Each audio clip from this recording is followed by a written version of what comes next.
Hey everybody, so there's a little update on the Benedict nano reef, as I like to call it. It's an innovative marine nuvo 15-gallon cube. This tank is actually my first reef tank that I have not run a protein skimmer on. Now, excluding any frag tanks, because I've had some frag tanks in the past where I haven't necessarily run a skimmer, but this is basically the only long-term skimmerless reef tank I've ever run. And so far so good. Big thing I changed about this system was I added a Ecotech Gen 5 Radeon XR15 Pro, and I quite like that light. I actually do wish I could get a little bit more intensity out of it sometimes. I don't actually have a par meter, but if you look, right now, like some of these polythoas and mushrooms are stretching up towards the light, and I've actually got it cranked up a little bit with more white spectrum at the moment. But overall, I mean, corals are doing really good. Got some LPS in here, a little red blastomusa. Actually got 2 SPS as well, so a little Setosa montipora, and up behind these pallies up there is a little piece of Spongotes montipora. And we've got some Duncans over there, and Leptoceras there, and some other, you know, little things. You got a little bit of cyano going on in here, which I'm not thrilled about, but a nice little Godzilla Yuma, an orange Yuma,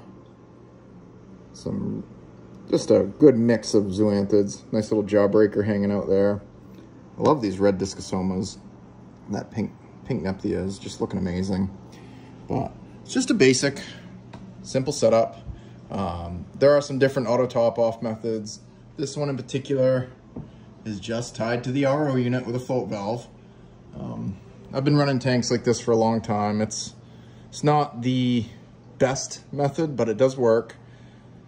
And aside from that, the only other thing we've changed is we did an Innovative Marine Helio 200-watt titanium heater.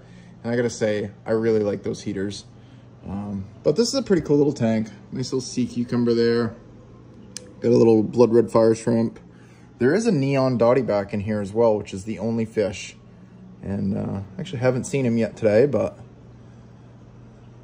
it's either way, it's a pretty cool little tank. I've never really been a big fan of these all-in-one tanks, but this one has sort of changed my mind for the most part. And either way, the only one coral we did lose. So on this little disc in the front, I had some Little Shop of Horror zoanthids, very expensive, and they just kind of withered away.